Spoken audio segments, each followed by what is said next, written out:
Ever since I started to study Louisa May Alcott's life, one of the first things I came across was how much she loved Germany and German literature, and how her favorite writer Goethe inspired many of her novels, and how he also became one of the models for Friedrich. The way he inspires Jo to take herself seriously as a writer and helps her to develop her writing skills. This podcast is sponsored by Skillshare. They offer a variety of courses from creative writing to photography and even podcasting. You can get a 1 free month if you used my link in the description below. This is a collection of Little Woman channel episodes about Louisa May Alcott's German connections. Enjoy! Hello global community of Little Woman fans. Today's comment shoutout goes to Not Afraid of Virginia Woolf, who says the following: Friedrich Bär is the only convincingly sexy man in literature I have decided. That is some legitimate Fritz Bär appreciation. Friedrich, he is based on many men who Louisa May Alcott personally found attractive, and one of them was the German poet Goethe. All the episodes I've done to this channel, the one about Louisa May Alcott's love for Germany, that is probably the one I've got most feedback when people have contacted me and they have wanted to discuss with me about Little Woman.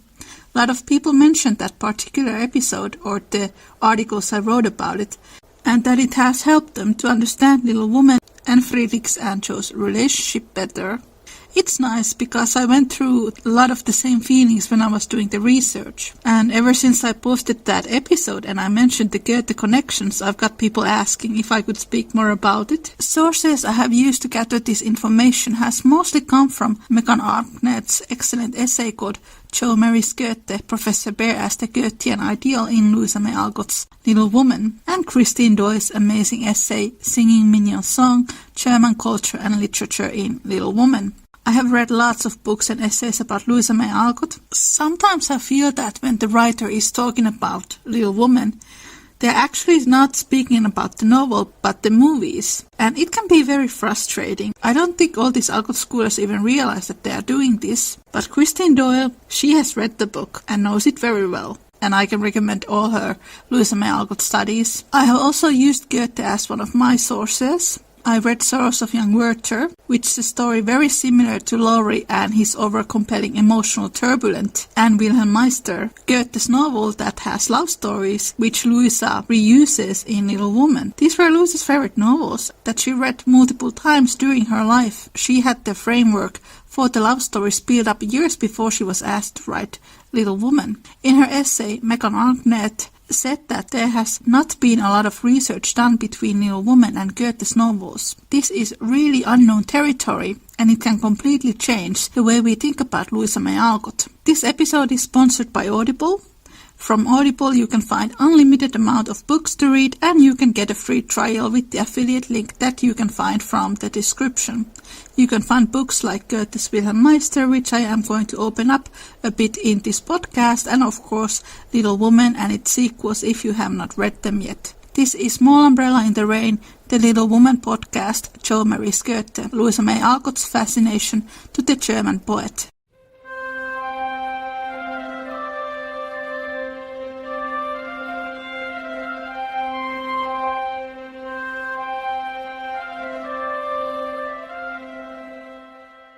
Louisa May Alcott, great American writer, was born in 1832. The same year great German writer and poet Goethe passed away. Was that a sign? Louisa became familiar with Goethe as a child, thanks to her father Bronson, who had Goethe's biography in his small but selective library. By the end of her life, Louisa had managed to collect all American editions and some of the German editions of Goethe's works, and often sent notes to her friends to let her know when new editions were available, so she could complete her Goethe collection. This is what Alcott scholar Christine Doyle writes. By the time Alcott wrote Jo's Boys, which is the last Little Woman book in 1880s, she had spent a lifetime reading Goethe, and he was still clearly and consciously important to her. In 1876 and again in 1883, she had made attempts to collect as much of his work as possible. She wrote to her publisher Thomas Niles, quote, "Thanks for the Goethe book. I want everything that comes out about him." Louisa was actually born in the first American town that was settled by German immigrants in 1683. This was Germantown in Pennsylvania. Louisa was born into a time when Americans started to consume German literature, and there was somewhat a German epidemic in New England. This was also the time when American universities started to include German books into their collections, and many of these educational reformers were transcendentalists like the Alcotts. During those years, German immigrants and German literature made a powerful impact on America. Quoting historian Russell Nye, although Irish immigrants were the most numerous, Marches in Little Women and Alcotts in real life were descended of the Irish immigrants. Germans were close behind, numbering 1.3 million in 1860s. In addition to their Protestant heritage, which made the typical German immigrant far less suspect in America than the Irish Catholic, German immigrants were welcomed for their, quote, socially sophisticated tradition that included food, art, and support for education. The attitude towards immigration varied depending on the location. Areas like New England, where there was a long history of German immigration, people were naturally a lot more accepting. But this was not the case in many other places. In Little Woman, Jo points out the difficulties Friedrich has finding a job because he is an outsider and speaks with broken English. We can assume that this is why the local universities do not wish to hire him, despite the fact that he was a teacher of philosophy in Germany. When Friedrich proposes to Jo, he says that he is going to move to the West and work as a teacher there, and the two agree to wait and work for their shared future. This probably is a reference to Louisa's love for philosopher Henry Thoreau, who to Louisa embodied the ideology of the West. West in the popular imagination refers into the last frontier of American settlement. Nye sums up, they, German immigrants, were, quote, adaptable, ambitious, and strongly patriotic. Just such an immigrant is Friedrich Baer, whose character allows Alcott to acknowledge many of the positive aspects of German culture that the new immigrants embodied. Though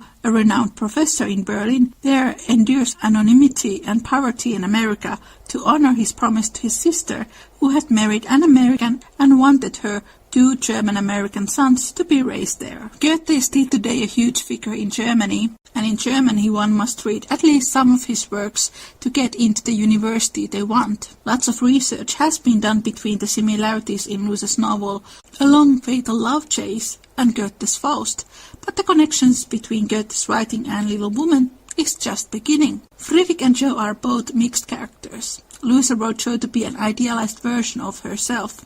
Therefore, Jo also has elements from women who Louisa admired. Louisa wrote Friedrich to be her own ideal man, so Friedrich has elements of men who Louisa loved and admired.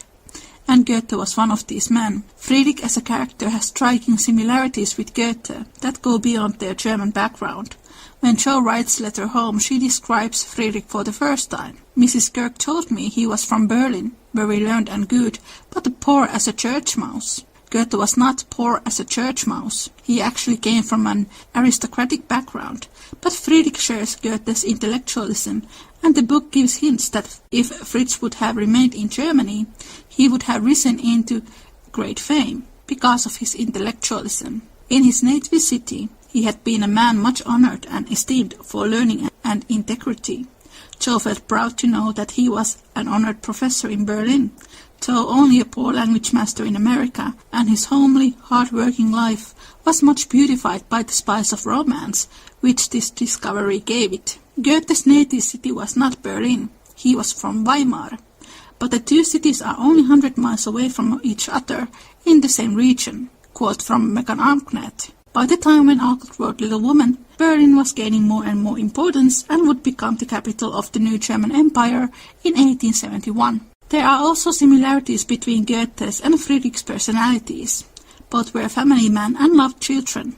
Their characteristics include kindness and largeness of heart. Friedrich loves kids and is very good with them. After his sister Niina passed away, he adopted his nephews, Franz and Emil, and raised them as his own. For Jo, that Friedrich has children, especially boys, is actually something very attractive. Throughout the novel, the narrator, Louisa, mentions how much Jo loves boys and hanging out with boys and boyish energy. Jo loves to observe how Fritz interacts with children. When she is staying at New York, she spies on him and little Tina, who is the daughter of the French maid at the boarding house. Jo writes, Tina has lost her heart to Mr. Bear and follows him about the house, like a dog, whenever he is at home, which delights him, as he is very fond of children. Goethe biographer Herder writes that Goethe was a great child all his life, eager to learn and willing to give whatever he had to make others happy. One of the things that Jo finds attractive in Friedrich's character is the way he is always ready to look after people and himself, which is contradiction to Laurie's behavior, since for the most part of the novel, Laurie doesn't know how to be an adult or how to look after himself, and he expects that once he marries Jo, Jo shall become his caretaker, not an equal partner, which is what Amy later becomes. In Little Woman, Louisa hints that Friedrich's father might have abandoned his family. This explains why Friedrich loves his sons and his nephews, and wants to be an exceptionally good father. He kissed his sleeping son's head, remembering a father who left and never returned. Goethe had a complicated relationship with his father. He didn't approve his son's artistic endeavors, and this is a topic Goethe often handles in his novels. Young men often act out against the virtuous lives of their parents. It is part of their rebellion. Both Goethe and Louisa lived during time periods when marriages were based on economic factors and not the matters of the heart. Both writers encouraged their readers to reject the economical factors and only marry for love. This was a very radical idea of the time. One of the books that Louisa found from her father's library was Goethe's Wilhelm Meister's Apprenticeship. Like Little Woman, Wilhelm Meister is a Bildungsroman, coming-of-age novel. Little Woman, and perhaps its most famous storyline, Jo rejecting Laurie for Friedrich, can be traced to Wilhelm Meister. Wilhelm starts out as a naive and idealistic young man who has a passionate affair with the actress Marianne. Wilhelm loves theater, and he struggles to balance his passion for the arts and the expectations his family has for him, taking on the family business. He runs out with the theater company, only to see how the theater world slowly consumes his soul with its ruthlessness. Then he meets Natalia, a woman very different to Marianne, who helps him to gain back his self-worth. So in this story, Marianne is more of a Jo type of character, and Natalia is Amy type of character, and Wilhelm is the Laurie archetype. Story also includes an important side character called Friedrich. For her 18th birthday, Louisa's good friend, philosopher Walter Emerson, gave Louisa a copy of Wilhelm Meister's Apprenticeship as a birthday gift. This copy, now in Houghton Library at Harvard, is well worn and marked with Alcott's marginal comments, showing the care and attention with which she read Goethe's novel. In Little Woman, when Jo is staying in New York, Friedrich gives her a copy of Shakespeare's novels as a Christmas gift and encourages her to study character. Louisa cited Emerson, calling him as her Goethe. Goethe was a literal inspiration for her, and Emerson offered support and encouraged her to read and study character. Friedrich embodies them both, and it makes sense that Louisa would give Jo a partner who not only supports Jo's creative journey, but is an essential part of it. Louisa called both Goethe and Walter Emerson as God of my idolatry. Goethe became a way for Louisa and Emerson to deepen their friendship through intellectual conversation, enriching both of their lives. Many of the annotations in Louisa's copy of Wilhelm Meister are associated with romance. For example, she underlined the heading of the chapter 9 of volume 1, marking the passage where Wilhelm feels as though he is infused with new life, as he falls deeply in love with his first love, Marianne. Furthermore, in volume 3, chapter 4, Louisa annotated a scene where Wilhelm and Natalia talk in the garden about love. She penned in the word beautiful after their private conversation. This sounds very similar to what happens between Amy and Laurie when they are in the garden at Vevey, and Jo and Friedrich under the umbrella. Quotes from Christine Doyle's Mignon song. The cultural level suggested by Friedrich's profession, and more specifically by his knowledge of Goethe, also helps to validate the connection between him and Jo. Alcott had penned a quote from Margaret Fuller's Woman of the 19th Century regarding Wilhelm Meister's female connections. The note in Alcott's handwriting of Flyleaf reads, quote, "Anne Fuller says, As Meister grows in life and advances in wisdom, he becomes acquainted with women of more character, moving from Mariana to Natalia, who expresses the Minerva side of things, Mignon the electrical lyrical nature. In this light, it is possible to read Jo March's transference of affection from Laurie to Friedrich as a form of rising due to her own growth and advancement in terms of character. Laurie is always a boy to Jo, but Friedrich is a man. Laurie possesses charm and culture. Friedrich, as we see, is cultured, but also steady and well-grounded. He speaks both to her down-to-earth practicality and down-to-earth imagination. When he and Jo together reprise Mignon's song after Friedrich's surprise arrival at the March home later in the novel, it is a clear statement of the fitness of their union. A union of America with some of the best European culture, and for Friedrich, fulfillment of the American dream. He is much more than a funny match for Jo. Louisa read Wilhelm Meister Apprenticeship first time as a child, and it was a novel that she always went back to. The way Laurie is chasing Jo is very similar to what happens in another famous novel by Goethe, Sorrows of Young Werther. Lucy's affection to Eliza Follen's biography about her husband, Charles, and the love story between an American woman and a German immigrant is also reprised in Little Woman in Jo's and Friedrich's characters, another book that Louisa read in her early youth. This knowledge can change the course of Louisa May Alcott research, especially when it comes to Louisa's own perceptions on Little Woman Part 2. Daniel Shirley writes in his essay, Wedding Marches, in the remaining correspondence between Louisa and her publisher Thomas Niles, there are no indications that Niles would have had any say on the character relationship. The marriage decisions were all Alcott's. Louisa had built the basis for the love stories in Little Woman decades before she was asked by Niles to write a book for girls. Good Wives, Little Woman Part 2 was never an afterthought but an exploration between immature love versus mature love. Yes, some of that we can see in Louisa's own life, in her relationships between young Ladislas Wisniewski, Laurie, and philosopher Henry David Thoreau. Friedrich, which is probably the reason why Louisa later in life tried to detach herself and her own love life from the love life of her literal counterpart, because it became all too personal. Geraldine Brooks declares, another reason Alcott crafted the direction of Jo's life in this way was because she seemed to want to marry but never did. It seems likely, however, that she did have at least two different love interests in her life. Perhaps Alcott decided to give Jo what she herself always wanted, marriage and a family. After doing this research for a few years now, I've come to the same conclusion. When I read Louisa's letters from her later life, she says she is happy for her sisters when she sees them flourishing in their marriages.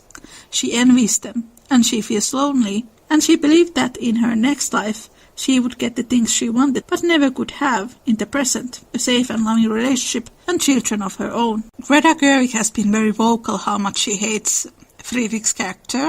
I don't know what her problem is, but there is one thing that annoys me to no end. In every one of her interviews, Gerwig argues that Friedrich forces Jo to use the word Tau, and I can't even fathom how absurd that is. When you study German, one of the first things that you learn is that there are two ways to address a person. There is du, which is what you use when you are with someone you are very close to, and then there is sie, that you use when you are discussing with someone who is not very close to you. In the 19th century, when German literature was translated into English, du became Tau. When Friedrich and Jo call each other du, it means that they want to be close to one another. In the book it says that Jo thought Tau was a lovely syllable. It sounds that Gerwig is just making excuses to spread hate speech about a fictional character, and it doesn't have any base on reality. This is what Christine Doyle writes. When Jo terms Friedrich's request to use Tau in addressing him, quote, sentimental, while privately thinking it's lovely, he says, sentimental, yes, thank God. Weak Germans believe in sentiment and keep ourselves young with it. Your English, you, sounds so cold. Friedrich, in fact, retains his German accent throughout the March novels, occasionally dropping German words and phrases such as mein Son and Vaterland into his speech despite his much improved command of English. For example, in Little Woman, Friedrich says half, but then in Little Man and Joe's Boys he says have. Like Friedrich's defense of religion, his sentimental language is significant in both cultural and literary context. Alcott seems here to be standing up for emotion in the face of a staid New England culture. Sorrows of Young Werther, novel that first skyrocketed Goethe into great fame, has been often used as an example of the over-sentimentality of the German Sturm und Drang movement. Louisa was heavily affected by the Sturm und Drang and in her youth consumed and wrote these stress and thunder tales. Despite of being more realistic novel, Little Woman is written in sentimental language, and this applies to all of Louisa's novels, children's books and the adult books. Friedrich is sentimental, but so is Louisa May Alcott. Louisa's real-life love interest and possible lover, Henry David Thoreau, also used Tao in his love poems when addressing his loved one. Joe describes Friedrich to look like a regular German. He has brown hair and bushy beard, kind blue eyes, big hands and big feet, and he has kind tone in his voice. This description is similar to Friedrich Schiller's first impression on Goethe. His appearance greatly lessened the idea I had conceived from hearsay of his imposing and handsome person. He is of middle height and looks and walks stiff. His countenance is not open, but he has beaming eyes. The expression of his countenance is serious, at the same time that it is benevolent and kind.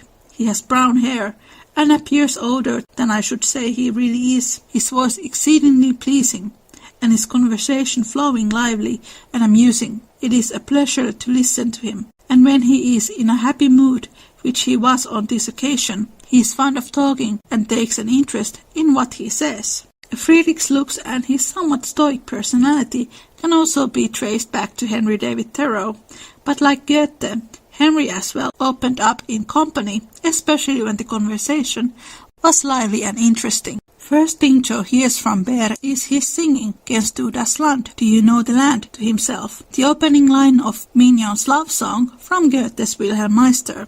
Here again is literary intertextuality of Wilhelm Meister in Little Woman. By having Beth sing Mignon's song to himself, Alcott not only draws a direct connection between Beth and Goethe, but also an emotional connection between herself and Goethe. Louisa points out that both Joe and Friedrich are familiar with Wilhelm Meister. In the chapter Surprises, Friedrich comes to court Joe, and Joe asks him to perform Mignon's song with her. Now we must finish with Mignon's song, for Mr. Bear sings that. You will sing with me, Joe said. You will sing with me. We'll go excellently well together, he asked. A pleasing fiction, by the way, for Joe had no more idea of music than a grasshopper, but she would have consented if he had proposed to sing a whole opera, and warbled away peacefully regardless of time and tune. It didn't much matter, for Mr. Bear sang like a true German, heartily and well, and Joe soon subsided into a subdued hum, that she might listen to the mellow voice that seemed to sing for her alone. Nose to the land where the citron blooms used to be the professor's favorite line, for das Land meant Germany to him, but now he seemed to dwell with peculiar warmth and melody upon the words.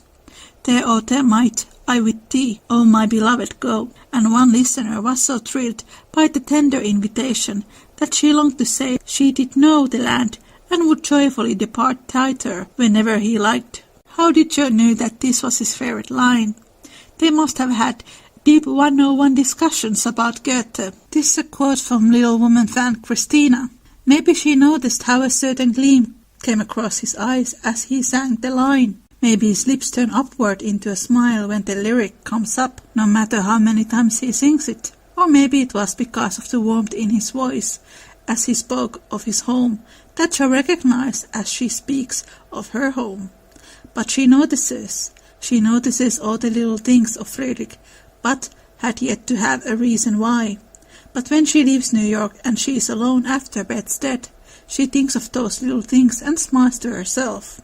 When he comes to her home, she thinks about that line. Home, he is her home. He is home. There is another way to interpret this chapter. Mignon's song is about departure and reuniting with your loved one in the afterlife.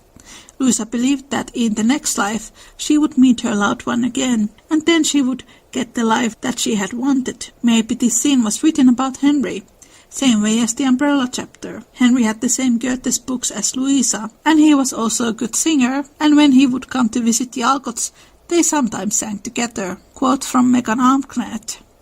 Another parallel between Beer and Goethe is their philosophy, especially regarding the purposes of art and religion.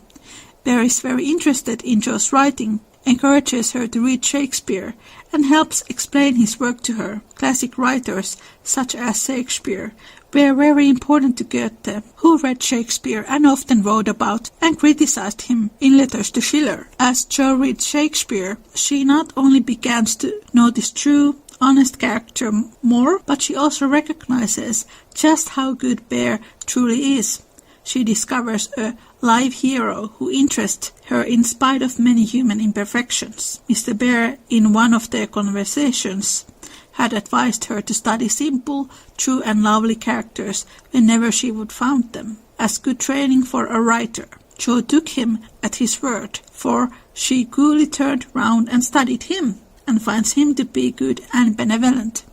In this way, Bear's love of the simple, honest and pure mirrors Goethe's, who remained ever in touch with the reality of things as revealed to the sense, but never blind to an ideal interpretations. This is all in the text of Little Woman. Critic encourages Jo to become a genuine writer. I have never understood people who say that Friedrich prevents Jo from writing, when in the book he does the exact opposite. But the people who spread the type of false information are usually Jo and Laurie fans. Another quote from Megan. Bear is trying to help Jo to become a genuine writer, instead of one who caters to the whims of the crowd. This is something that Goethe would have done.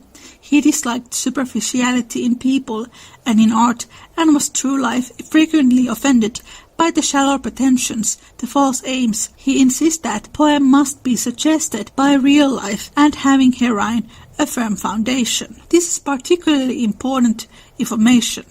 When Louisa was in her 20s, she wrote sensational stories to a New York magazine. Weekly Volcano in Little Woman is a caricature of this magazine. These stories are not Louisa's best stories, and in Little Woman she describes how Jo has mental health problems because she feels powerless in the hands of the editor, who wants her to write stories that have shock value, and when Jo looks for material, she begins to have anxiety attacks. This is all in the text. It has never been adapted, and that must affect to any anti-Friedrich statements people might have, because in the novel Friedrich comes to Jo's help when he sees how much she is struggling. When Louisa wrote these sensational stories, she was not very experienced with the darker side of life, and struggled with a lot of these themes that she was requested to write about. It makes sense that she looked up to her literal hero, Goethe, and take his advice that a good story should have a real-life foundation.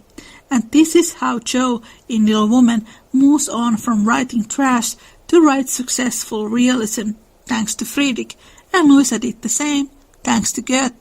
There are times when Goethe's and Friedrich's values separate. One of these are their views on religion. Goethe's views on religion are often described as vague, whereas Friedrich in Little Woman is very religious. Louisa was a very spiritual person herself, and her religious views were rather eclectic, but the base of her beliefs were in her Protestant upbringing. In Little Woman, Jo and Friedrich attend a symposium. There Jo listens one of the young philosophers speaking about atheist worldview, and this makes Jo quite upset. Quote, "It dawned upon her gradually that the world was being picked to pieces and put together anew, and according to the talkers, on infinitely better principles than before, that religion was, in a fair way, to be reasoned into nothingness, and intellect was to be only God." Jo knew nothing about philosophy or metaphysics of any sort, but a curious excitement, half pleasurable, half painful, came over her as she listened with the sense of being turned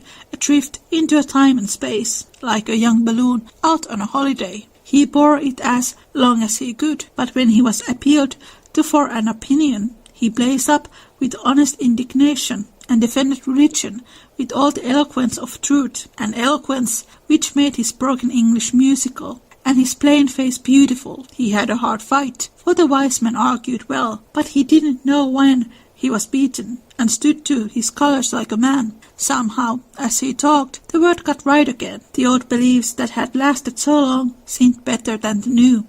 God was not a blind force, and immortality was not a pretty fable, but a blessed fact. So felt as if she had solid ground under her feet again. And when Mr. Bear paused, out-talked, but not one quite convinced. Jo wanted to clap her hands and thank him. She did neither, but she remembered this scene and gave the professor her heartiest respect, for she knew it cost him an effort to speak out then and there, because his conscience would not let him to be silent. She began to see that character is a better possession than money, rank, intellect or beauty, and to feel that if greatness is what a wise man has defined it to be, truth, reverence and goodwill, then her friend Friedrich Bear was not only good, but great. In this case, Friedrich is in fact much more closer to the American philosophers like Waldo Emerson and Henry David Thoreau, who Louisa had often heard giving speeches about religion. Despite the fact that the transcendentalists adored German culture and writings, they were highly suspicious of German philosophers because they did not always share their religious views. I know quite a few Little Woman fans who absolutely love the symposium scene. It is their favorite Jo and Friedrich moment. She says that he was not only good, but great. Friedrich is no longer a crush for Jo. It becomes something a lot more serious. Jo remembered his passionate speech for the rest of her life. She even wants to clap when he stops talking. Friedrich, he managed to move something inside her. I have mentioned this in my articles before. One of the reasons why I always adore Jo and Friedrich love story and storyline is because it is one of the most realistic descriptions in literature how it actually feels like to fall in love to another person, and Louisa wrote from her experience. Jo was attracted to Friedrich from the moment she met him. There is a build-up in the novel how her crush and her curiosity towards him deepens. He was poor, yet always appeared to be giving something away. A stranger, yet everyone was his friend. No longer young, but as happy-hearted as a boy. Plain and odd, yet his face looked beautiful to many, and his oddities were freely forgiven for his sake. Jo often watched him, trying to discover the charm, and at last decided that it was benevolence which worked the miracle. If he had any sorrow, it sat with its head under its wing, and he turned only his sunny side to the world. This is what is said about Goethe's personality. Goethe was always an optimist, despite of the many setbacks he had during his life. He often wanted to uplift others and bring as much success to others as to himself. Goethe believed that creativity was a gift, but only way to true success was through hard work and resilience. Goethe was emotional and vulnerable, and yet he could be the light of the party. Sometimes he was generous to a fault, but always honest and loyal to those he cared about the most. I personally really like the idea that Louisa gave Jo a husband and a partner that was inspired by Goethe. It makes a lot of sense that Friedrich, who helps Jo to reach the next stages of her writing career, was based on Louisa's favorite writer, and that there are elements in Friedrich's personality we can trace to Goethe. I hope Marry me to Little Woman fans. Welcome to the second season of Small Umbrella in the Rain. I am very happy and excited about this season. There will be new episodes every Thursday for the next 12 weeks. Today's comment shout-out goes to Melodie. This is what she says. I wish, instead of remaking Little Woman into a story where Jo is happy as a spinster, they'd give us a movie about Louisa May Alcott and Henry Thoreau. I want to see that story.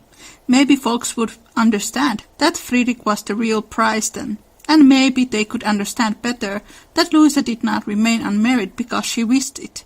She needed meeting of the minds, mutual respect, sort of love. It is my experience that Jo and Laurie shippers are usually folks who haven't read the book. Or if they had, it was when they were very young, and it was still only as a companion to the 1994 movie. I love your comparison to The Notebook. I am always horrified when I hear that it is someone's idea of romantic. It's so toxic. And Jo and Laurie together would be just that. I think one of the beautiful things about Little Woman, it shows the difference between immature and mature love. When we are young, love often looks like what Jo and Laurie had. I think Laurie just wanted to be in love, so he latched onto the idea of Joe. It's hard to see it this way, though, because of the movie portrayal. How do you say no to a young and beautiful Christian Bale?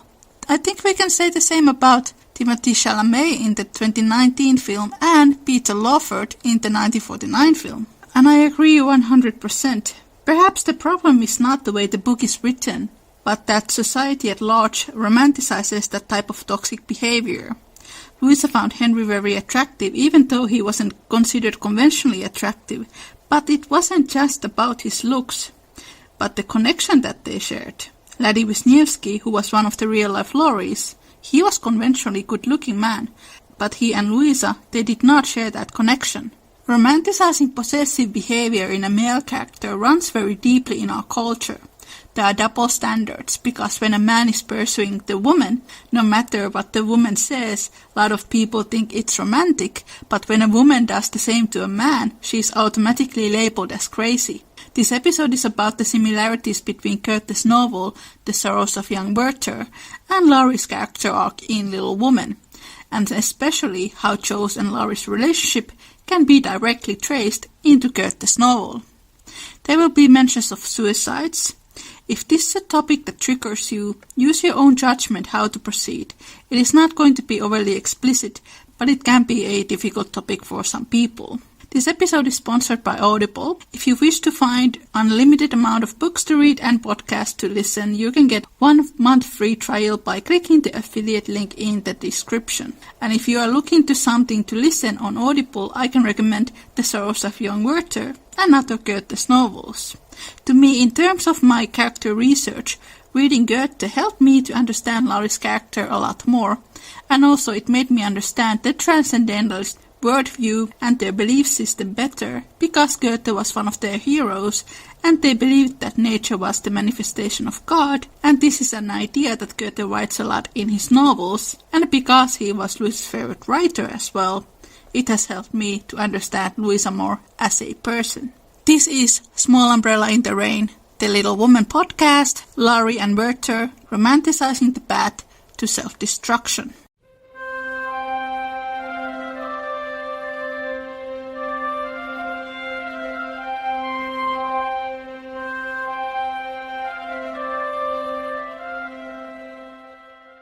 Johann Wolfgang von Goethe was one of the most praised German authors of his time. Louisa May Alcott was a big Goethe fan.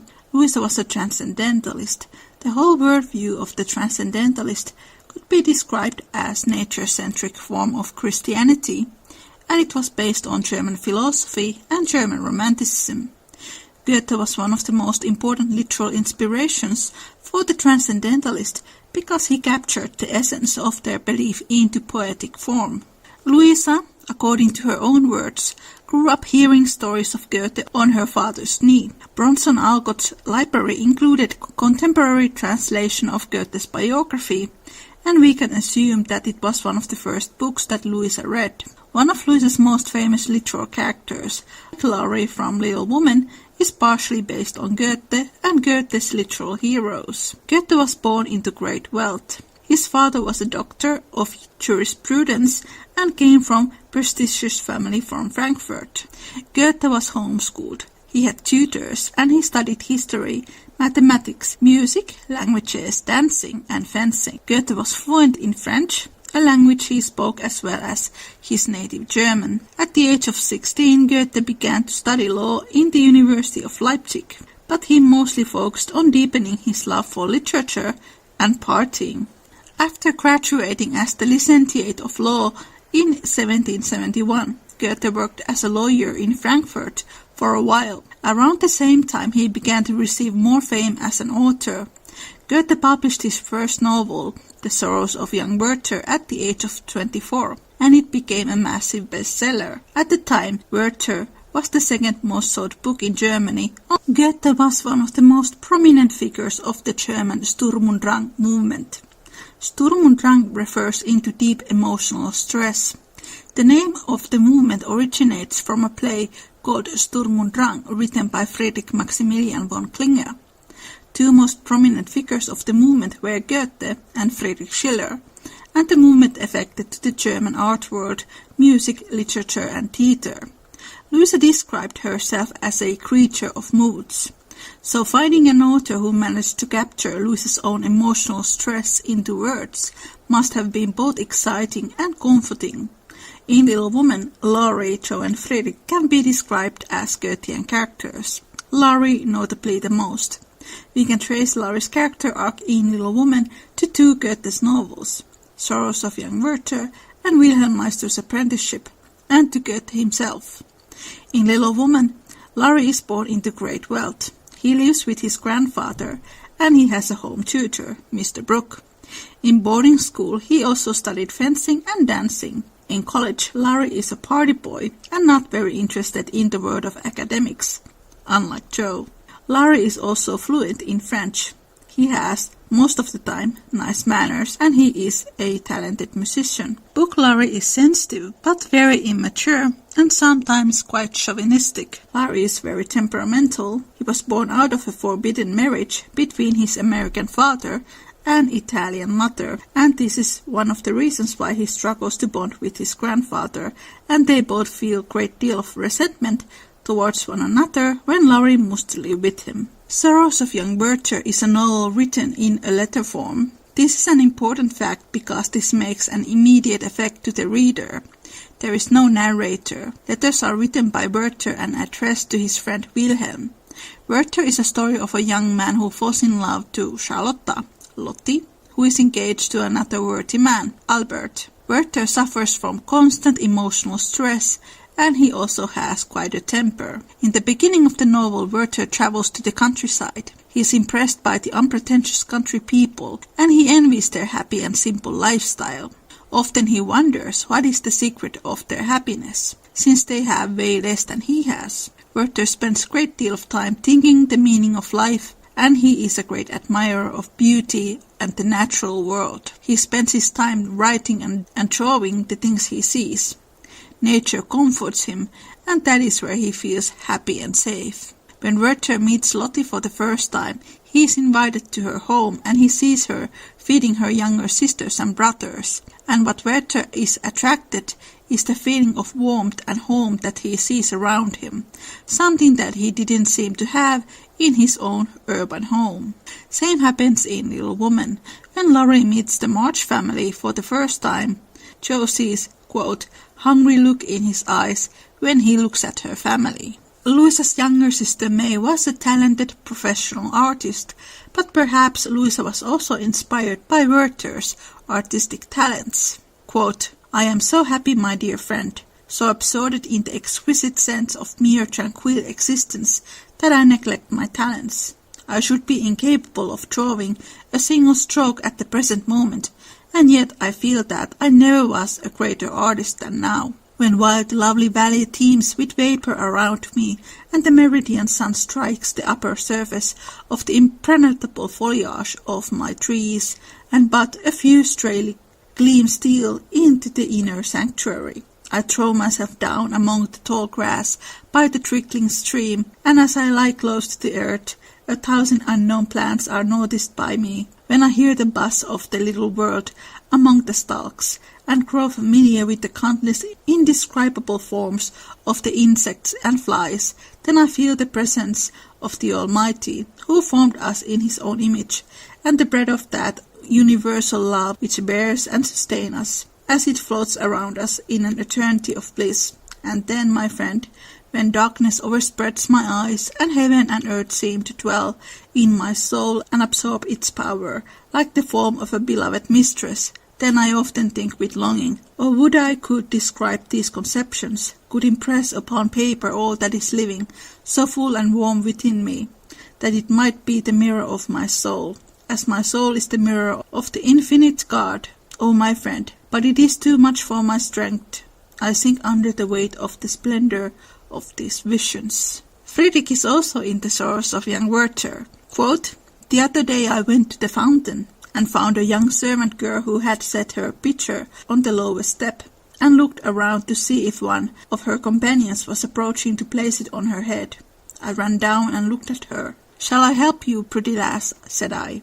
She blushed deeply. Oh, sir, she exclaimed. No ceremony, I replied. She adjusted her headgear, and I helped her. She thanked me and ascended the steps. In Little Woman, when Jo sees Fredrik for the first time, he is helping a poor servant girl to carry heavy load of coal. Fredrik's kind nature is one of the things that Jo is very attracted to. Werther's body type is more similar to Fredrik than Laurie. Laurie is described to be a skinny and androgynous young man. Werther, on the other hand, is tall, solidly built man with broad shoulders. He has blue eyes and a fine forehead, similar to the way Fredrik is described to look in Little Woman. Louisa was attracted to very masculine-looking Teutonic heroes, and all her romantic interest in her novels, they do look like Werther. In Little Woman, Jo and Fredrik have a very strong flirt game, and it's often connected to coffee. When Fredrik comes to court Jo tells to Hannah to make coffee because, quote, Fredrik, Professor Bear, doesn't like tea. Jo would love to make German foods for Fritz, but she's not a great cook, and she's sad about that. But Fredrik, he constantly praises Jo how she makes the best coffee. They are adorable. Werther never fails to mention Wilhelm how much he enjoys drinking coffee with his new acquaintances, and he writes these long descriptions how they all went to picnic and drank lots of coffee. Coffee is mentioned at least 10 times. I am beginning to feel that these Goethean novels were Louisa's early travel guides to Germany, and she did visit Germany on her first trip to Europe, only surpassed by the German Bible. The novel is entirely written from Werther's perspective, so the reader does not get to hear Lottie's personal thoughts or feelings about him and his behavior. Werther falls in love, but Lottie does not return to his feelings. Albert is described as a man who Werther respects, but also envies. There is an element of ridiculousness in Werther's behavior and his emotional stress. He compares his mood changes into dark clouds and thunderstorms. Both Werther and Laurie are written to be overly dramatic characters at times. Werther's mentions and thoughts of suicide appear alarmingly often. Albert is worried when Werther jokes about it, and when Werther defends his man taking his own life, when the constant passions and feelings are never ending and he can't escape them. Laurie's and Werther's emotional stress is not caused by the broken heart. Their problems are caused by the lack of meaning. Laurie was always told what to do by others. He was addicted to Jo's maternal care, and because of that maternal care that Jo has for him, she was never able to inspire him to become a person who could make his own decisions and live his own life. Part of this is created by Jo's sympathy to the masculine. She struggles to judge his behavior because she has a soft spot for boys. We can trace this back to all the real-life Lauries being a lot younger than Louisa. In the middle of the novel, Werther leaves Lottie and Albert and travels away. He gets a position as an ambassador's assistant, but the work does not satisfy him, or the duties that comes with it. He struggles to fit into the high society because he feels that his individuality is being smothered by the fake facade. He compares his wealthy associates to the poor people who were so kind to him. Werther sees that the nature of the person does not matter in the society, but only wealth and status does, which leads into inevitable conflict with the aristocrats, and as a result he is reminded by his supporters that on such occasions, going with the whim of the society is the way to go. Werther's behavior becomes the topic of the gossip among those who have envied his position, and Werther is so upset he would like to, quote, stab a knife into his heart. Goethe lived during the time when neo-humanism became mainstream philosophy. One of the more important aspects of neo-humanism was the idea of self. What is more important, the sense of self, the personal values, and the moral codes, or in the end, is our value only measured by our wealth and status? The idea of being one authentic self was part of the transcendentalist philosophy. Werther's inner struggles with his self-worth being measured by things that he has no control over, like his family background, is reprised in Little Woman when Jo and Fredrik participate into the social gathering of artists, poets and intellectuals. Jo has a moment of clarity when the people who she has been admiring from afar show the true nature of themselves, and it is far from flattering. This becomes a pinning point between her and Friedrich, because his speech on religion goes right into her soul. Jo often despised the higher class gatherings, and was even afraid to be invited into such events. This is caused by Jo's preconceptions about the higher class, but also her unique sense of self and the way her parents have shown her the living conditions of the less fortunate. The idea of self and self-worth appears in Jo's and Friedrich's discussion about writing, and when he reminds Jo that if she, Jo, wants to be a successful writer, first she needs to find her own voice, and as a result Jo begins to search her own style. This is where Werther and Laurie separate. Despite the fact that Laurie has grown up in the world that was filled with these high-class social gatherings, he is not against them. In fact, he enjoys participating to parties and dinners. Amy has always enjoyed such gatherings. Laurie grew up in that world, so he does not have any disillusions about it. But it is only with his relationship with Amy he begins to understand the privileges of his own position. This is a quote from Liisa Saariluoma, professor of literature. Even before Werther falls in love to Lottie, he knew that their love was doomed because she was engaged. For Werther, being unhappily in love was something that he was pursuing from the beginning.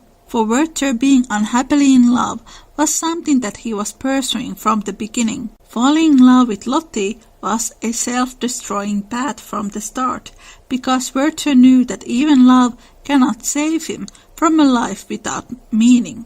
Everything that Lottie represents to Werther, the warm atmosphere, the sense of home, or memories from his childhood and his first love, is secondary compared to his addiction for the emotional stress. Lottie cannot save him from the conditions that he must live, or that he refuses to find a meaning for his life, and instead he makes Lottie the only reason for his living, and their relationship changes from friendship to emotional blackmailing.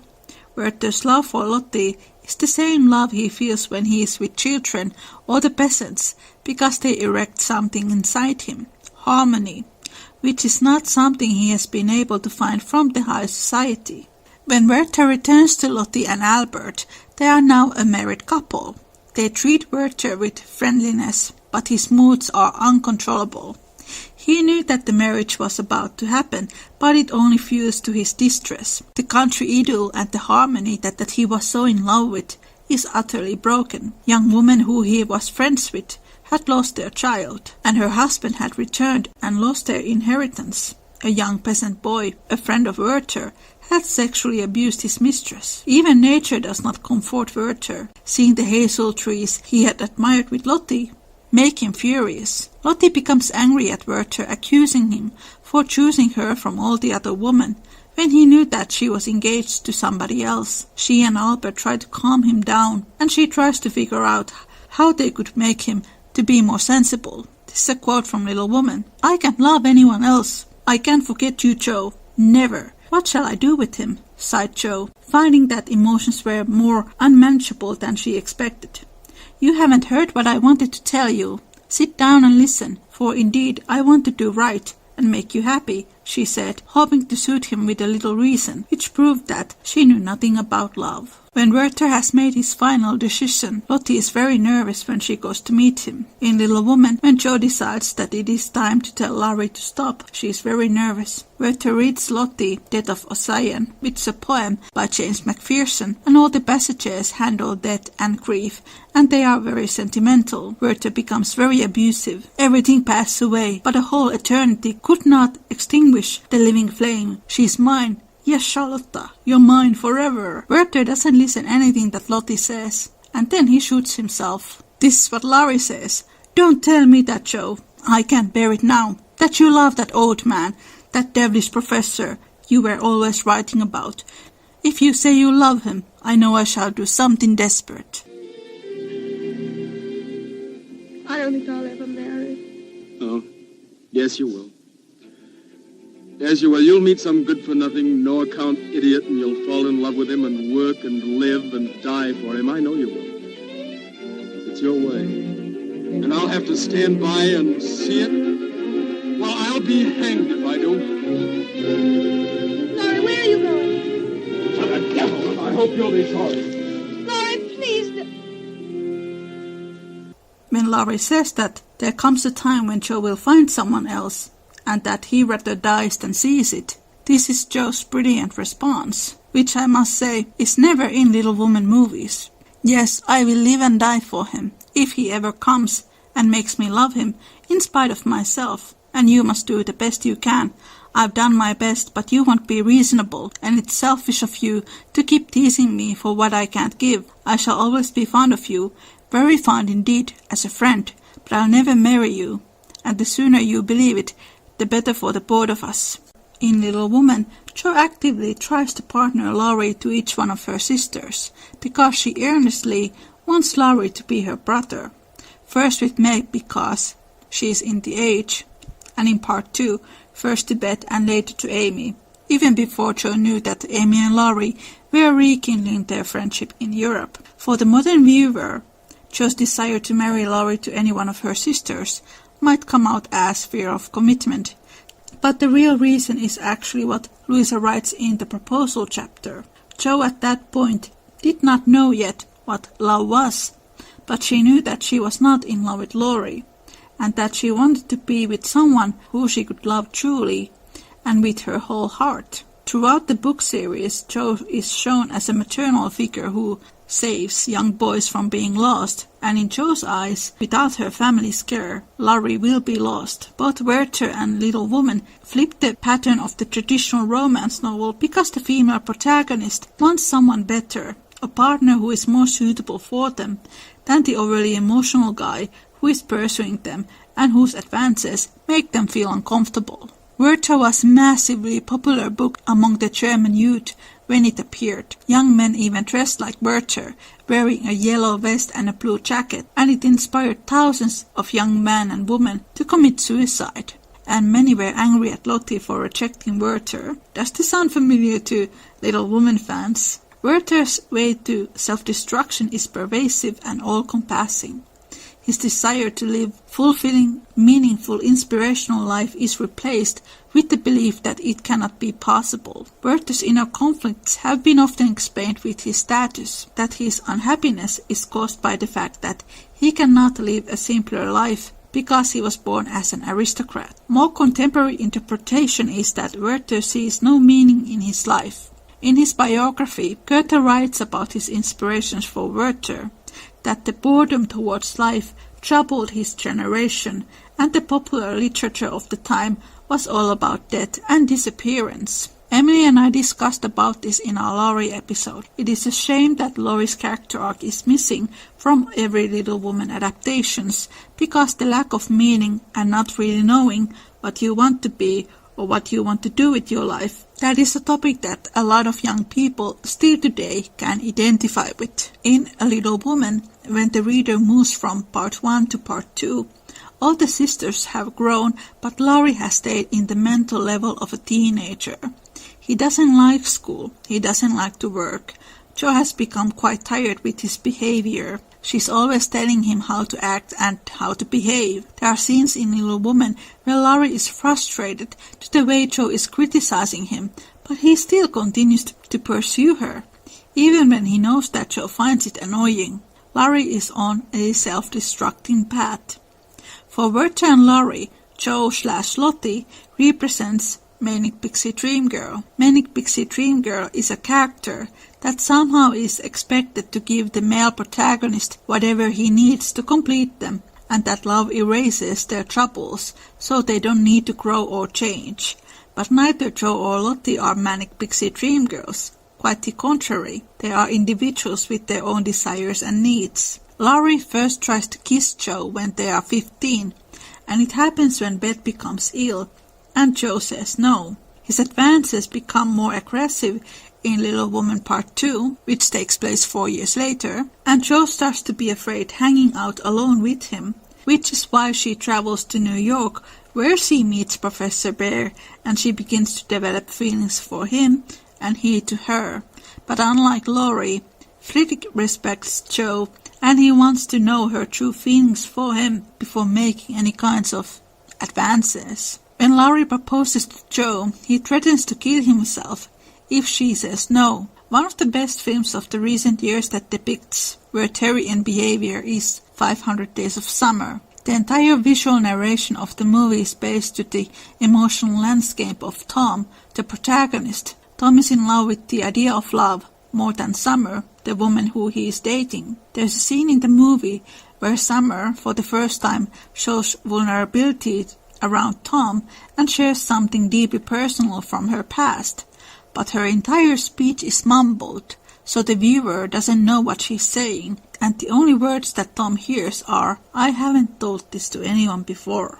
Tom hears the one thing he wants to hear. This is what Joseph Gordon-Levitt said about his character, Tom. He develops a mildly delusional obsession over a girl onto whom he projects all these fantasies. He thinks she'll give his life meaning because he doesn't care about much else going on in his life. A lot of boys and girls think their lives will have meaning if they find a partner who wants nothing else in life but them. That is not healthy. That's falling in love with the idea of a person, not the actual person.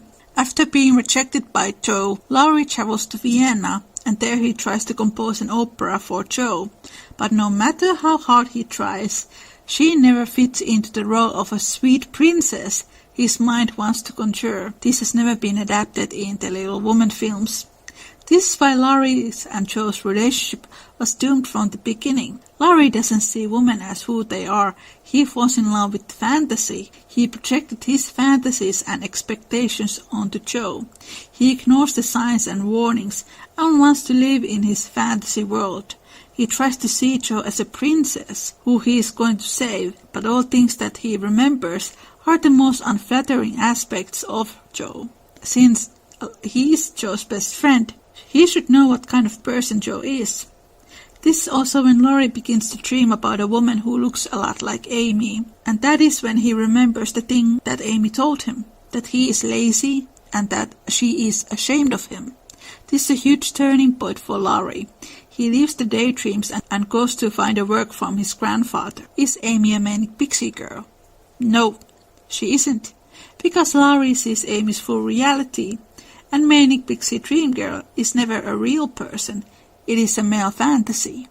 Quote from Sarah Colvin, professor of German. Sorrows of Young Werther brought Goethe enormous fame. It was hugely successful.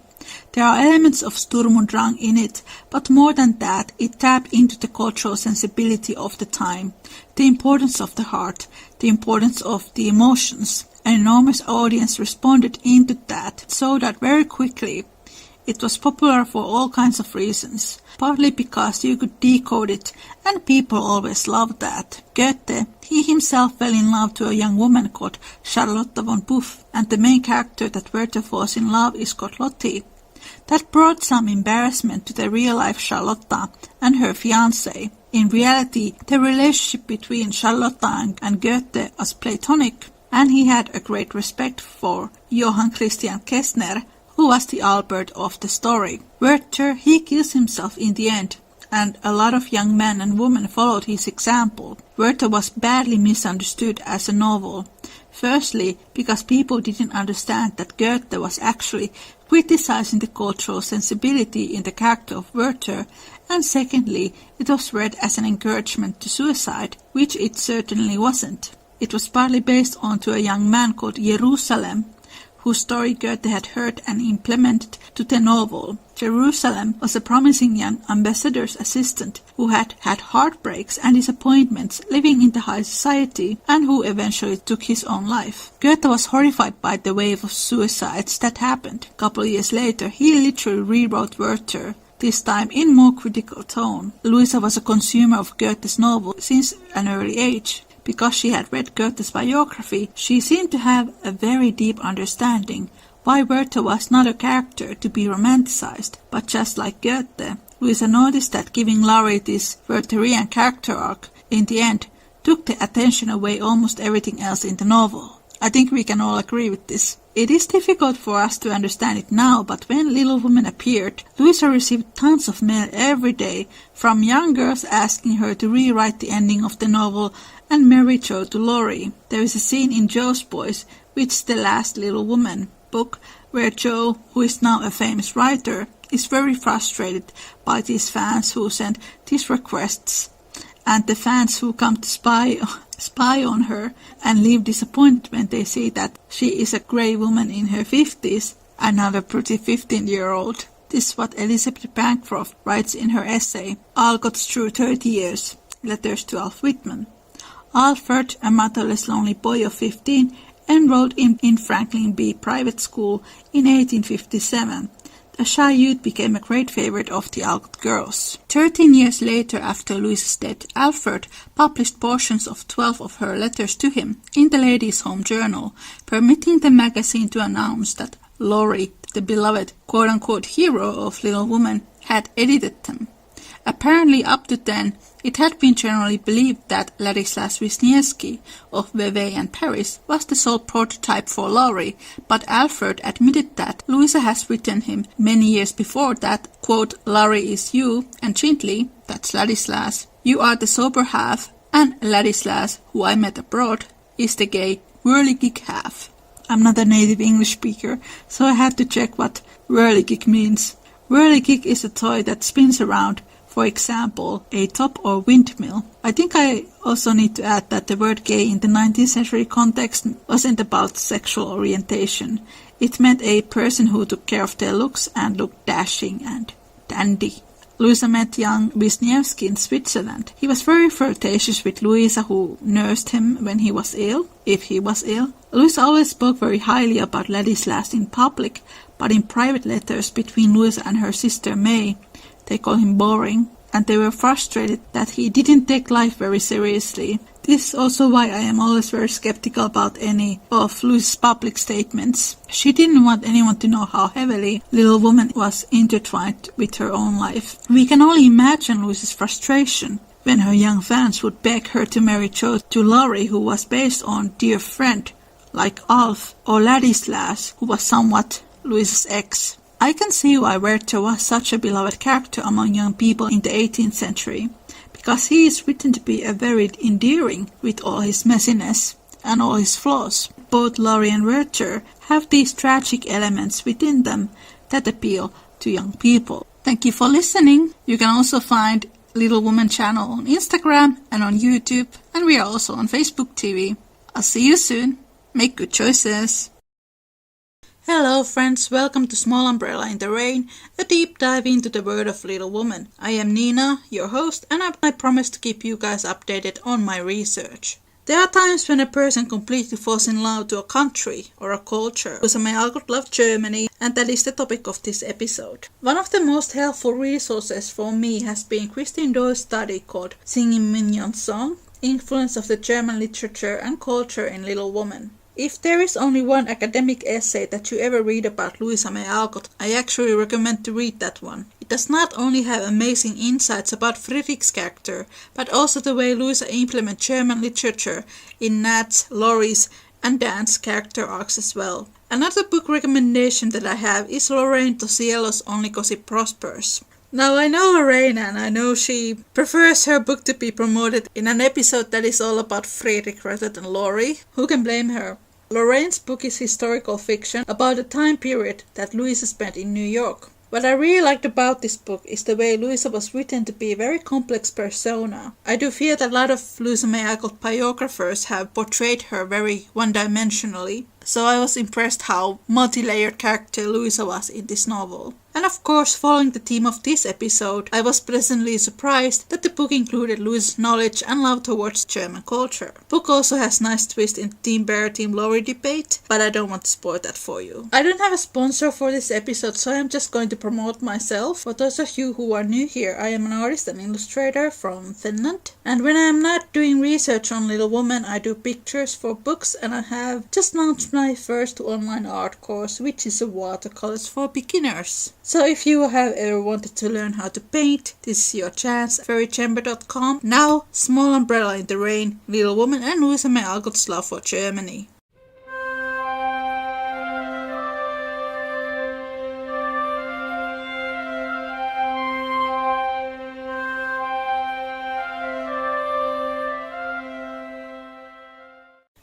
Ezra Pound said that literature does not exist in a vacuum, and semi-biographical novels are exactly that, semi-biographical, a work of fiction strongly influenced by events in an author's life.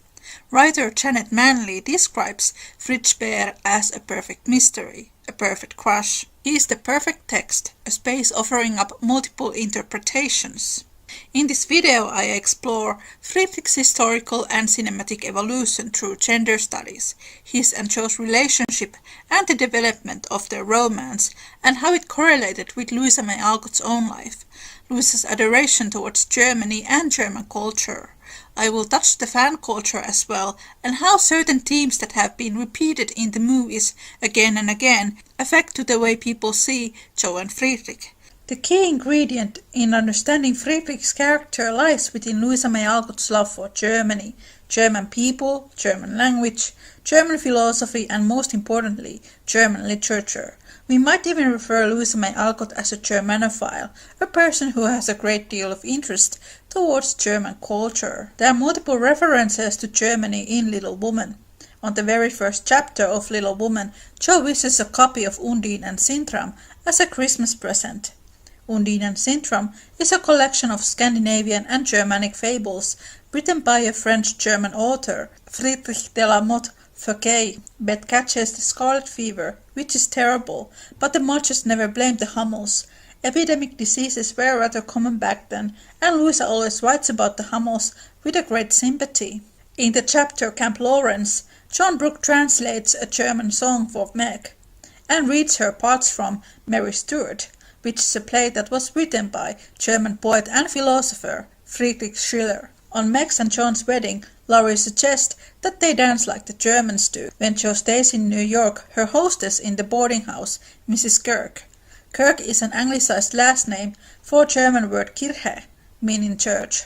When it comes to the 19th century German culture and the influences of German immigration into American culture, Little Woman's saga is consistently favorable towards it. One of Louisa's favorite authors was the German poet Goethe, and Goethe was one of the models for Friedrich's character. In Little Woman, on her grand tour in Europe with Aunt March, Amy visits Goethe's house and writes home and tells about it. On her first trip to Europe, Louisa herself made a pilgrimage to Goethe's house, went to Wiesbaden first, a pleasant gay place full of people, saw the gambling hall and people playing the fine grounds and drives, and then went to Frankfurt. Here I saw and enjoyed a good deal. The statues of Goethe, Schiller, Faust, Gutenberg and Schaffer in the squares. Goethe's house is a tall plain building with each story projecting over the lower, and a Dutch roof, a marble slab over the front door, recording the date of Goethe's birth. I took a look at it and wanted to go in, as it was empty, but there was no time. The most obvious and most important German influence in Little Woman is of course the love of Jo's life, Friedrich Bear. Little Woman takes place in the feminine sphere, which is one of the biggest reasons why I and millions of other readers love it. When it comes to the main three male characters, Laurie, Fritz and John, Louisa did not write explicit background stories to any of them. To explore Friedrich's character and to get better understanding of him, we need to explore Louisa, her personal life philosophy, values and of course her love for Germany.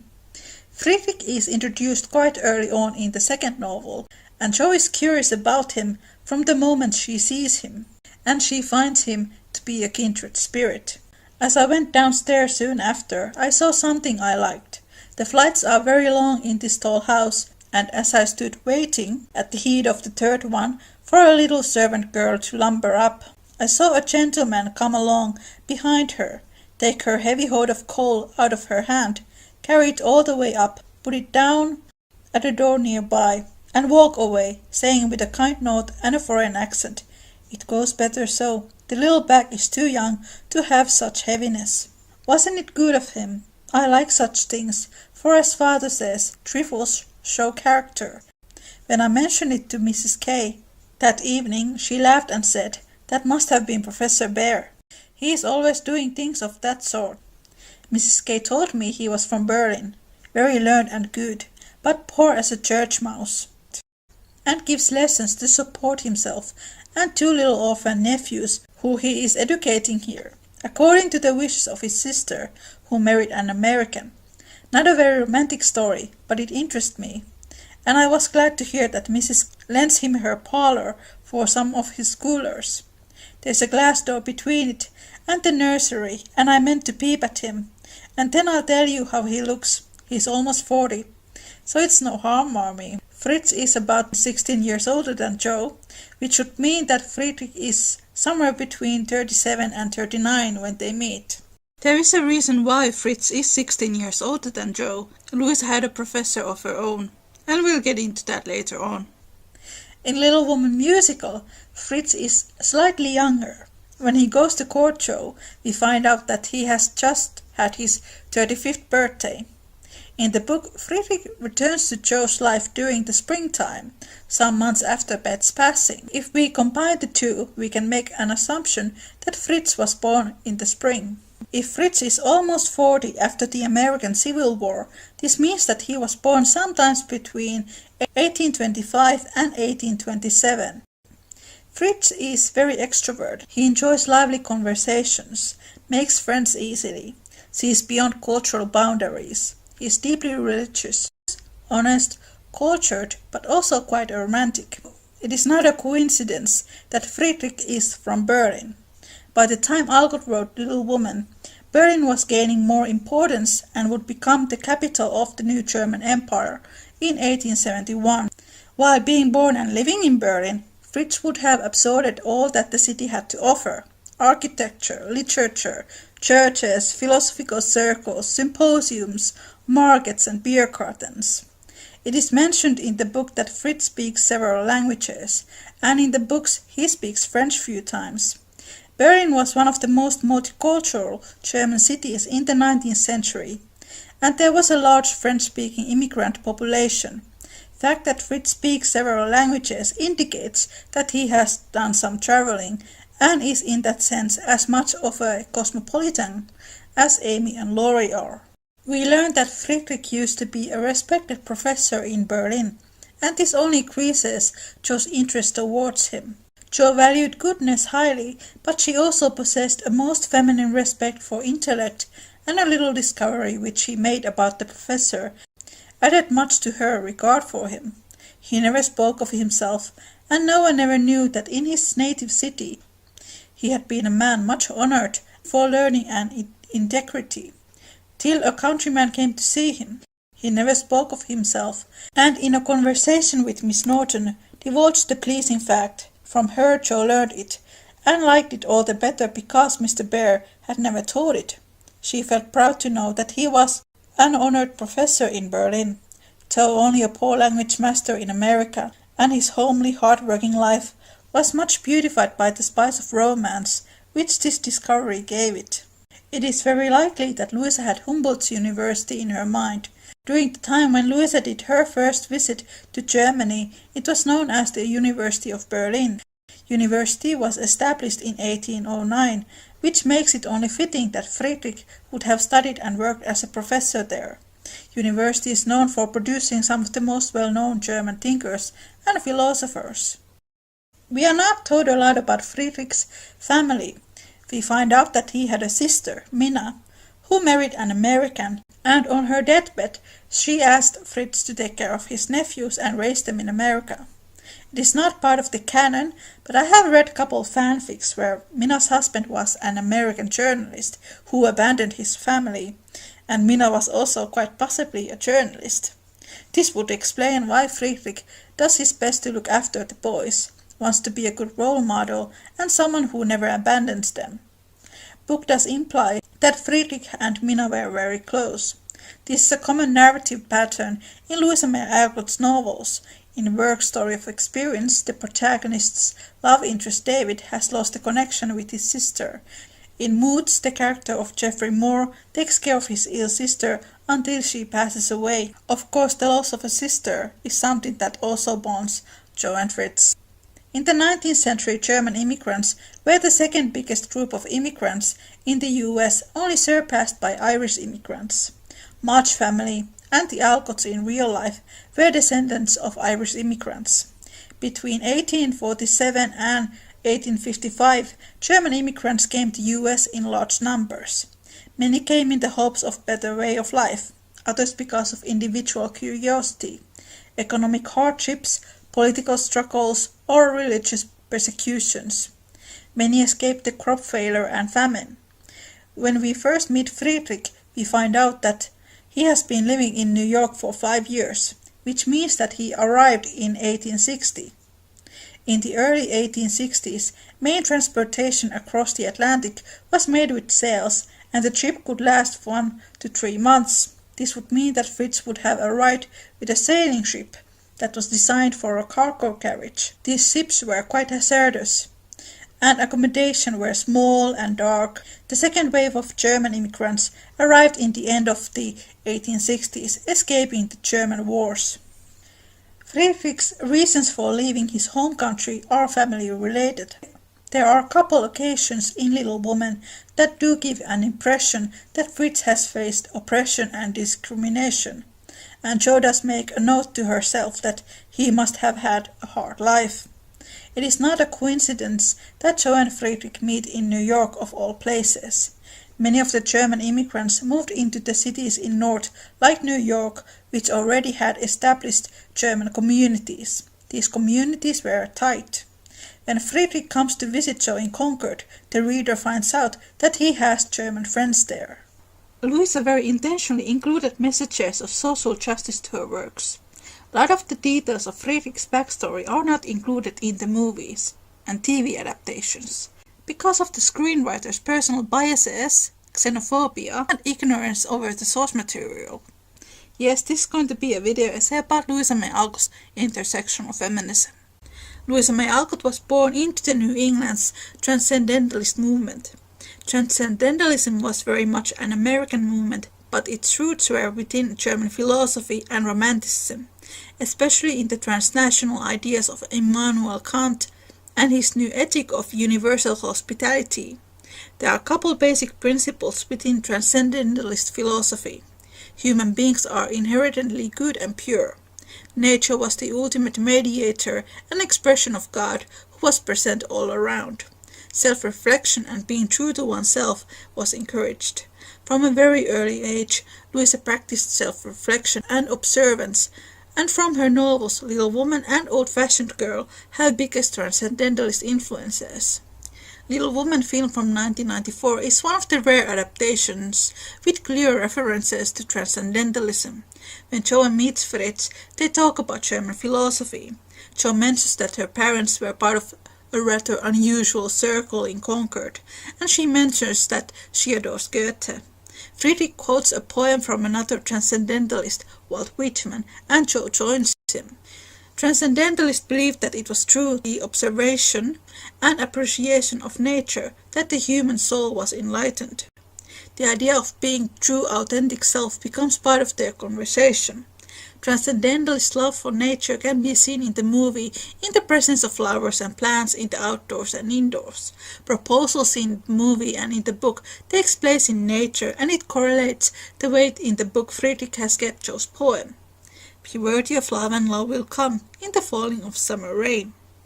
Louisa May Alcott was surrounded by the greatest thinkers of her time: Margaret Fuller, Ralph Waldo Emerson, Henry David Thoreau, and Nathaniel Hawthorne. Father Bronson Alcott showed her an idealistic and ultimately unworkable version of the movement. Throughout Louisa's childhood, Bronson pursued philosophical ideas by establishing the Temple School, where he sought to teach children according to his transcendental ideas.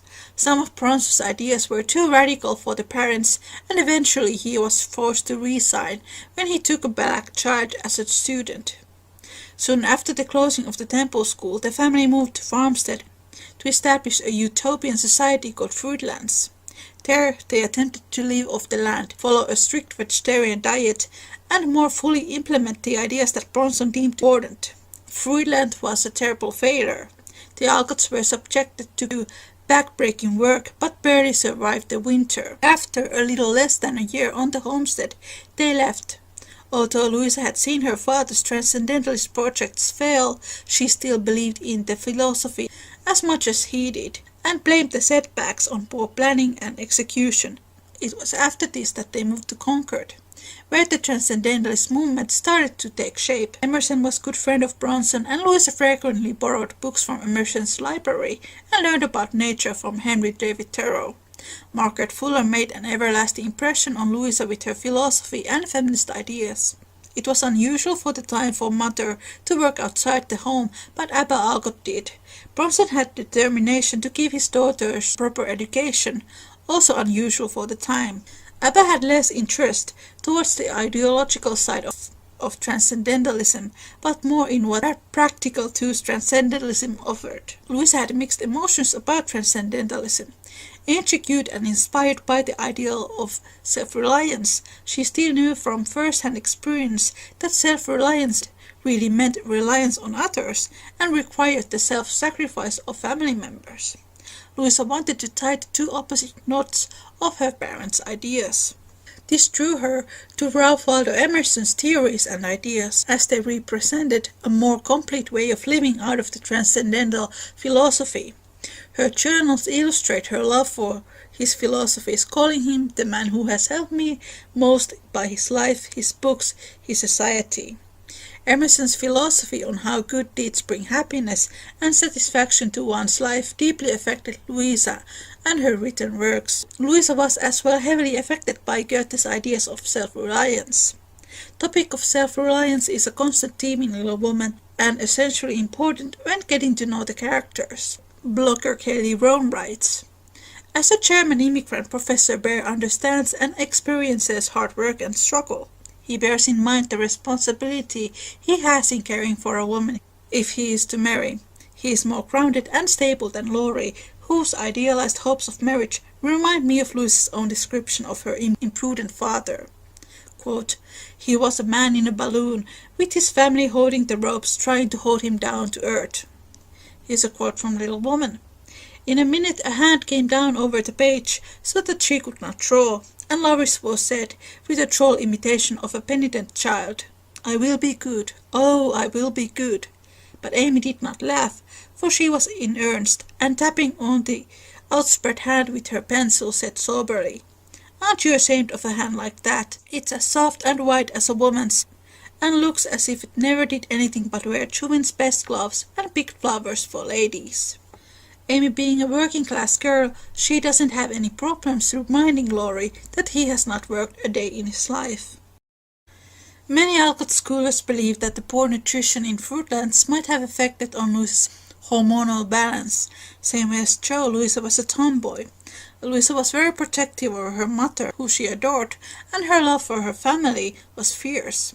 From very early on she took the role of the provider, or the way Jo describes herself, as the man of the house. Anne Alcott was 11 years older than her literal counterpart, Meg March, when she married. Same way as Jo craved Meg marrying, so did Louisa, not because John, the real and the fictional one, was a bad person, but because it meant the change in the family dynamics. In the book, Jo says that she'd rather marry Meg herself, which has led many to believe that Jo is a lesbian. But with Jo there is no context for her fear, because Jo's childhood was quite safe and idyllic, whereas Louisa's was more unstable and turbulent. Family went through a lot together. Louisa was upset when Anna announced that she was getting married. Anna was 28 at the time and Louisa was 27. It happened only 3 weeks after they had lost their sister. Louisa's wish to keep the family together and fear of losing it is understandable. If you do research on Transcendentalists, you will soon find out that there was a great deal of gender fluidity. I would highly recommend Susan Bailey's article on the 19th century female relationship in Little Woman. I will add the link to the description. We live in a culture in which it is common not to try and understand what the other says and means, in this case the author, but to assume it is some preconceived idea or trope we have in our heads, of something that we hate, we love, or we want to think that we are. It is a pity that it is so, because when we erase the fragility and faults of characters, we deprive ourselves from seeing the reflection of our own in them, and learn and grow. Masculinity and femininity are social structures made of biological and cultural factors. Jo struggles to find a balance between the two during the time when the world between man and woman was separated. There is a stereotype that Jo is quite adventurous. Is she? She's quite adventurous inside her head, and she's good at making up stories and likes acting. Writing is a safe escape to live vicariously, because she can do that from a safe place. With Laurie, she can live in Boy's world through his masculine energy. Jo likes to speak about sports and such, but because of her gender, she's prevented to join any teams. In the first book, after Laurie pretended to be John Brooke and catfished Meg with letters and deeply hurt her, which is never included in any movie adaptations, he asks Jo to go to Washington with him and surprise Mr. Brooke. Jo is tempted by the idea, but she sees that such a trip is Laurie's way of getting away from his grandfather. Jo likes to dream, but she knows that reality would be completely different, and Laurie never grows if he doesn't learn from his mistakes. Louisa's attempt, however, is not to make certain habits in a person clearly masculine or feminine, but to blur the lines. Jo is good at sewing, and in fact she's a good dressmaker, likes to knit and mend clothes. Louisa herself liked sewing. We see all the girls sewing together in the beginning of the 1933 film and in the 1949 film Jo sews and knits. In the book, Jo sees that Mr. Bear is mending his own socks, and she's both surprised and impressed about it. She's impressed how self-reliant he is. Some readers have found it odd how Jo wants to start a school for boys. When Jo sees the hungry look in Laurie's eyes when he looks at her family, she practically adopts him. Louisa in her personal life was devoted to charity work, and she worked as a nurse. Taking care of others was something that came naturally to her. Gender fluidity continues in the sequels. The character of Nat is very sensitive, musical, and a lot like Laurie. Dan is almost too masculine and doesn't want to show his vulnerability. In Little Men, Jo's niece Daisy complains how boys won't include her into their games, and Jo privately thinks that in the house that is filled with boys, the only girl is the most difficult to please. She gets Daisy a small toy stove and teaches her to cook while turning it into a play. This is not the 15-year-old Jo who thinks that everyone should be like her. Instead, she supports Daisy's individuality. Daisy's femininity is balanced by Nan, who is another tomboy. Even her name is a mixture between Nat and Dan. Jo doesn't like to go to parties or social events like Meg and Amy do. She rather stays at home and writes. Jo doesn't fit well to Concord or the traditional female role. She's allowed to be herself in her home. She does compare herself to Meg, and the way she is treated differently for being traditionally feminine. Same happens with Amy in the second book. Jealousy Jo sometimes feels is caused by the fact that her sisters are better accepted than she is because of her nonconformity, and this causes Jo feelings of isolation. In chapter Calls, she rather speaks to pets and plays with the children of the house than talks with the adults. Jo makes the assumption that the aunts take her to Europe, even after when she has blurted to Aunt Carol that she hates French. Neither she seemed to have put much effort to study languages, which would be quite important if she would have seriously wanted to go to Europe with the aunts. Jo dreams about the foreign, but if she was abroad, especially with people like Aunt March who she had difficult relationship with, Jo would be rather homesick. In New York, Jo hesitates in the door of the newspaper quite a while when she tries to sell her first story. She rather spends time with Friedrich than goes to see new acquaintances, and in her letters to Mommy and Beth, she writes that she feels shy among strangers. Friedrich is based on several people in Louisa's life, and I have traced Friedrich to 5 different men, and I intend to talk about all of them in these essays. I agree with many Alcott scholars that philosopher Henry David Thoreau was the real-life Friedrich. I have made an entire video about his and Louisa's relationship. Check it out after you have finished this one. I am now going to read you some passages from Little Woman and Walter Harding's Thoreau biography. Thoreau's invited the Alcotts in for the Sunday dinner. Thoreau quickly realized that Alcott provided a very different intellectual fare than did even the most stimulating Concord farmer. The two found much in common to talk about, and Alcott often read to Thoreau from his correspondence with his English disciples on theories of education. While the rest of the world was denouncing Bronson Alcott as an impractical dreamer, Thoreau was able to overlook his faults and foibles, of which there were unquestionably many. A Little Woman chapter surprises. Mr. Bear's face had lost the absent-minded expression and looked all alive with interest in the present moment. Actually young and handsome, she thought, forgetting to compare him with Laurie as she usually did with strange men. Then he seemed quite inspired, though the puerile customs of the ancients to which the conversation had strayed might not be considered an exhilarating topic. Jo quite glowed with the triumph when Teddy got quenched in an argument, and thought to herself as she watched her father's absorbed face, how he would enjoy such a man as my professor to talk with every day. This part reminded me the way Jo notices how Friedrich is helping the servant girl. Even the household maids were delighted, for Theodore was always ready and willing to mend what was broken, even before they could call them to his attention. Henry appears in multiple disguises in Louisa's novels. He's Friedrich in Little Woman, Dan Keene in Little Man and Jo's Boys, Adam Warwick in Moods, David in Work Story of Experience, and Mac in Rose in Bloom, just to name a few. Quite many of Louisa's diary markings about Henry are censored. Still 160 years ago people had right to their privacy.